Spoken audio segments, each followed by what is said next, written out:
How are you? And welcome to another video from the Open Author. My name is David B. Lyons, and today I'm going to be teaching you how you can bring your characters to life.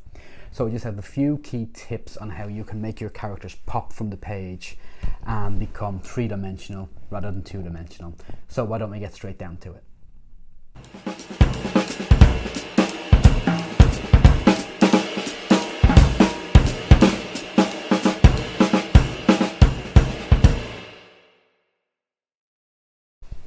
Okay, so I mentioned it there in the intro. I've worked with some publishers in the past, probably too many, and I have been inside some publishing houses, and I am very aware how much they talk about the bugbears of some of the manuscripts and stories that they get through. And one of the biggest bugbears they will tell you is receiving a story that's such a great idea but lacks characters that are three-dimensional. So they will know from the page that the characters are bland and boring and not that realistic. They're not really alive within the manuscript, and that's one of the biggest bugbears they have. So even if your story is great, your story arc is particularly good, and your plot and your concept is quite genius, if your characters are not three-dimensional, you're not going to get a publishing deal and your story is going to suffer as a result. So why don't we go through over the next 15 minutes or so how you can stop yourself from doing that, how you can bring your characters to life, how you can make them three-dimensional and make them more rounded within your story. So here's my first tip on how to bring your characters to life. Write a character bio. Sorry, I know that sounds particularly boring and bland and quite academic, and I'm always saying, you know, it's not an academic exercise writing a book. But the truth of it is, if you don't know your character, well then your readers aren't going to know your character. So you need to get to know them. Now, I'm not suggesting that you write a character bio for every character that appears in your story, just the main players. So you may have 3 or 4 or 5 or maybe even half a dozen main characters within your story. If you do, and they're all pivotal to and central to the plot, well then you should be writing out a character biography for them. Now, bear with me. Don't switch off just yet. The character bio does not have to be that long. In fact, I propose, and I have taught over many years, that you really only need to answer 6 questions in order to get a fulfilled biography and for you to understand exactly what your character is all about and who your character is if you answer those 6 questions. So we'll go through the list of questions now, and trust me, some of these only need 1-word or 2-word answers. So it's not really that academic. It's not a huge undertaking to do this. And given that it's so simple, it really should be done for each of the main characters. So let's have a look here. They're going to appear on the screen. I hope the 6 questions that you should be answering to complete a good character bio. What is my character's name? Well, that makes sense because you're going to have to come up with a character name at some point. And I'm not going to go through my top tips on naming your characters. There is another video on that in my library, so do check that out on YouTube's The Open Author channel, or if you visit my website, theopenauthor.com, you can see it there.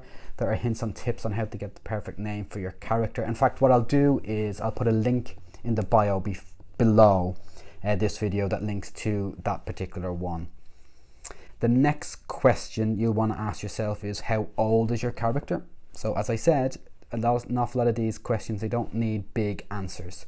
So it's just making sure you're consistent with your character. You know their name, obviously, because it's going to be mentioned throughout your story.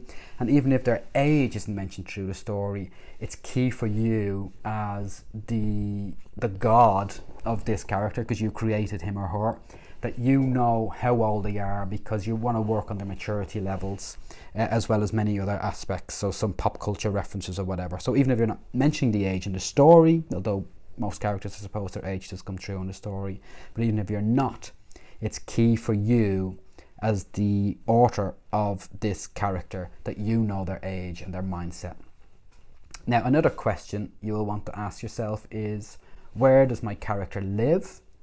So you don't have to be too specific about the area, but be a bit specific about their home, because this will really help you understand their personality and help their personality shine. So they might live in a messy house, or they might live in a pristine house. or they might just live in a 1-bedroom flat because they can't afford much more than that, or they might live in a mansion because, you know, their income is pretty sweet. So if you understand about where your character lives, and I don't just mean geographically, although you can add that into your bio, but I mean in what environment does your character live, and that will help bring their character alive.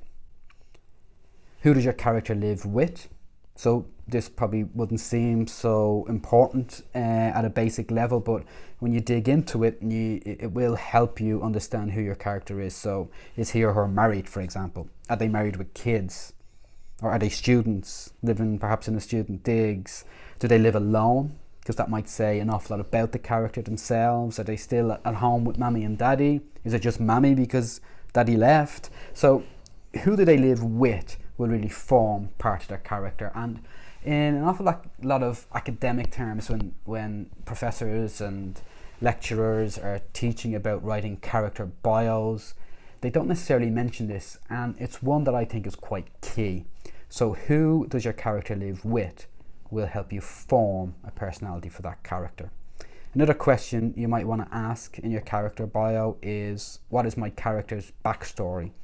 Now, the questions that I've asked you to answer or proposed that you answer before this really only require a sentence or two, or even just a word or two to answer them. But this one, what is your character's backstory? This will require a paragraph or two to sort of nail down. So what you're asking here is, or what you're trying to figure out yourself is, what has your character been through that takes him or her up to the point in which your story begins? You might do a couple of bullet points to get an understanding of who they are.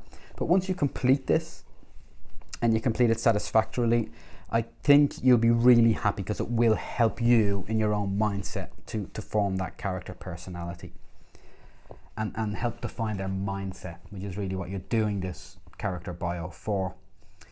And the last question you're going to want to ask yourself is, what way do I want my readers to feel about my character?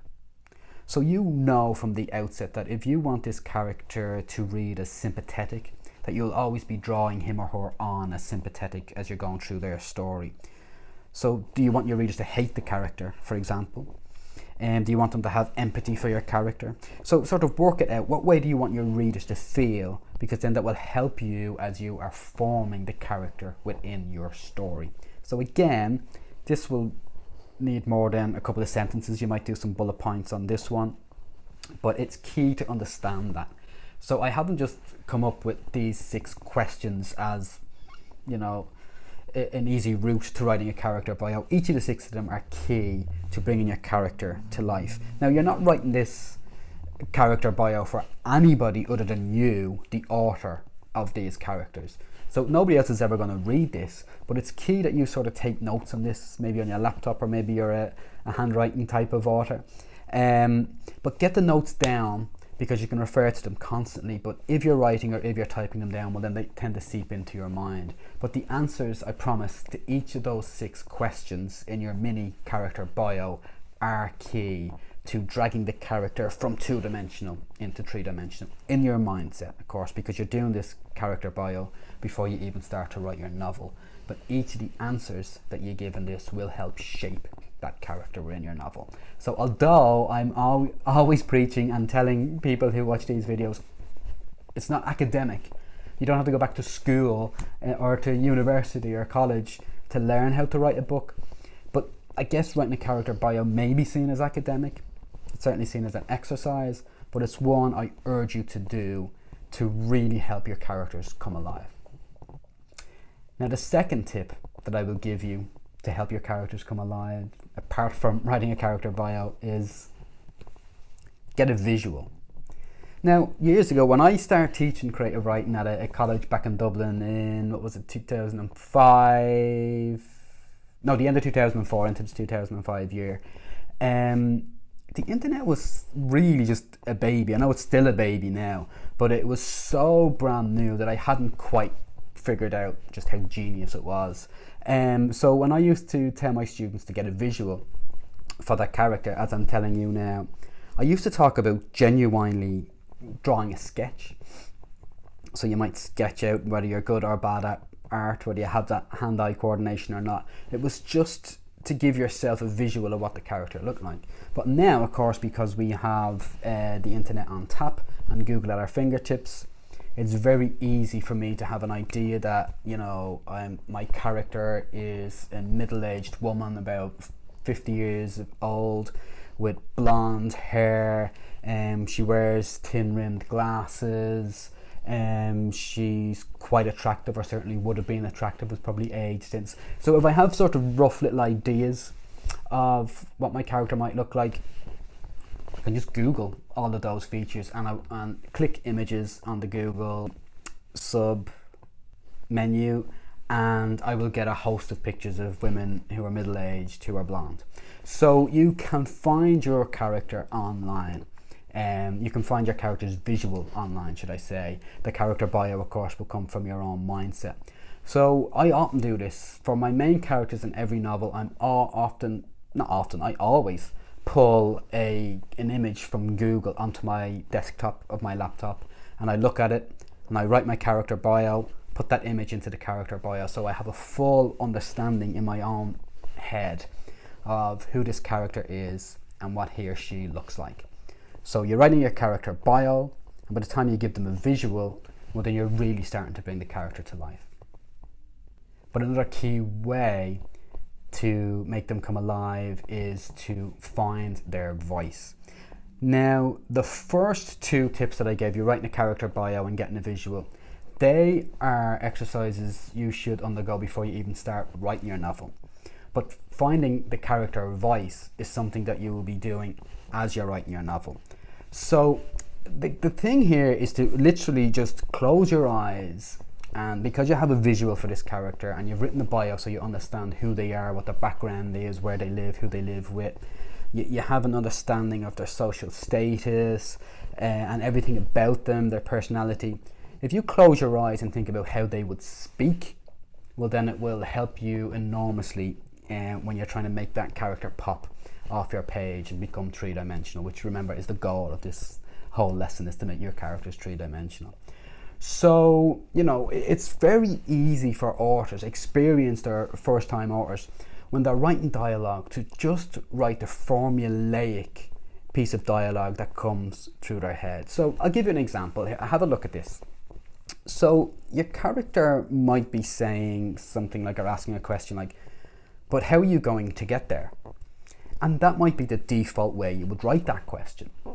But if you are thinking about your character voice, say of your character Jack, is Jack going to ask that question that way?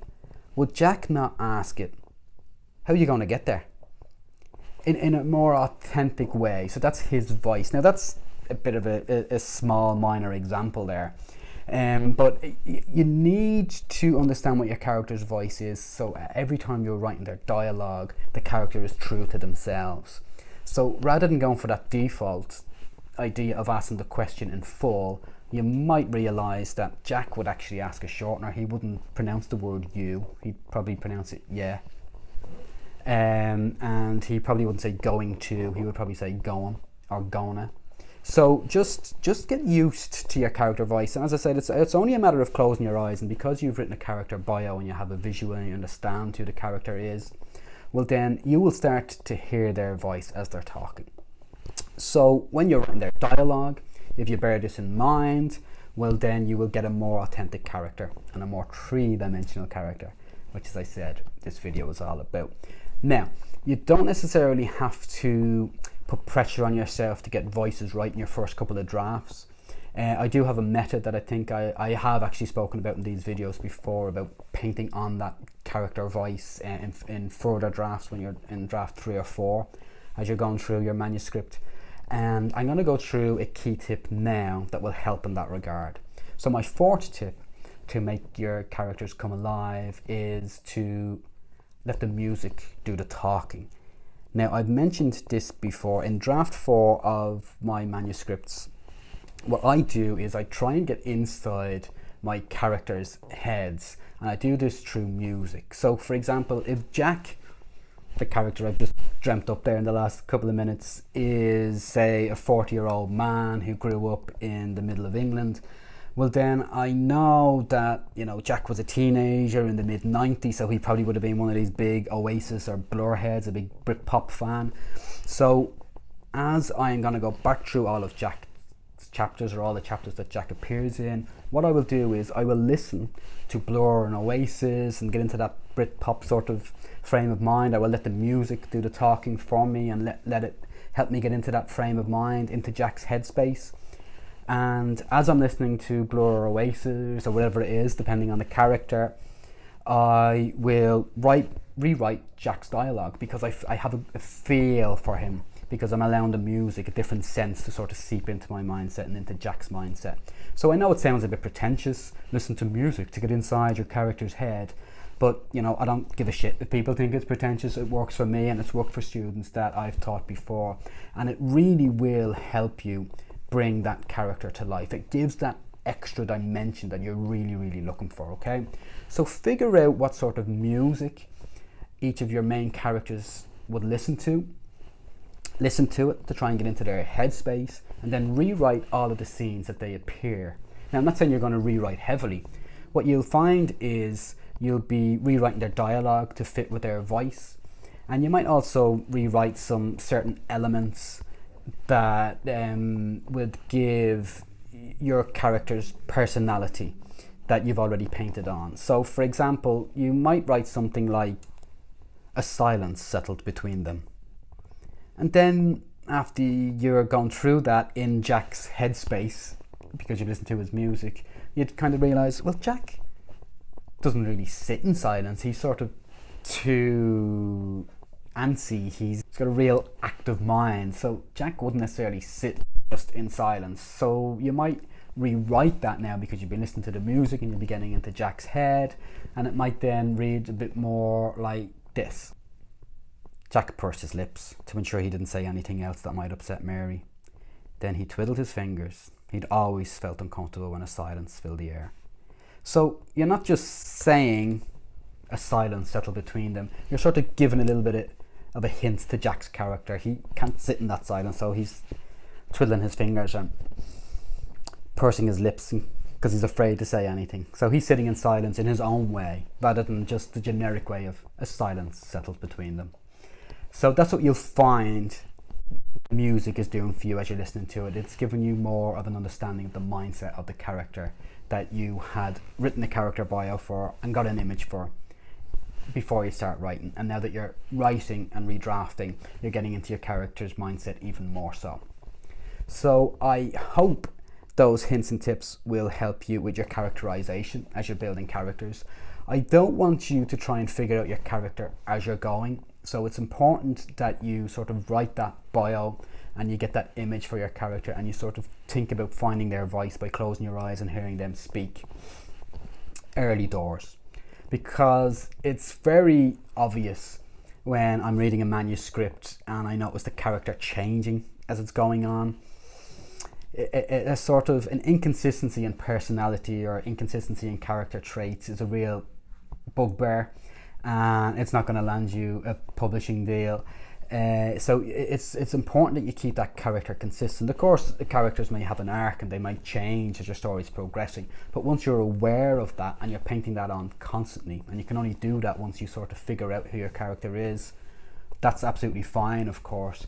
But make sure your character is consistent to the character that you've dreamt up. There's nothing worse than a character developing too rapidly or, you know, regressing in some way. So, you know, understand who your character is before you're writing, and then paint on their voice then as you're going through drafts. It's my big tip. So I hope this video has helped in some way. It is really important to drag your characters off the page. You don't want them to be just two-dimensional. Make them three-dimensional, make them pop from the page, and you will stand a much better chance of improving your craft and getting that much sought after publishing deal.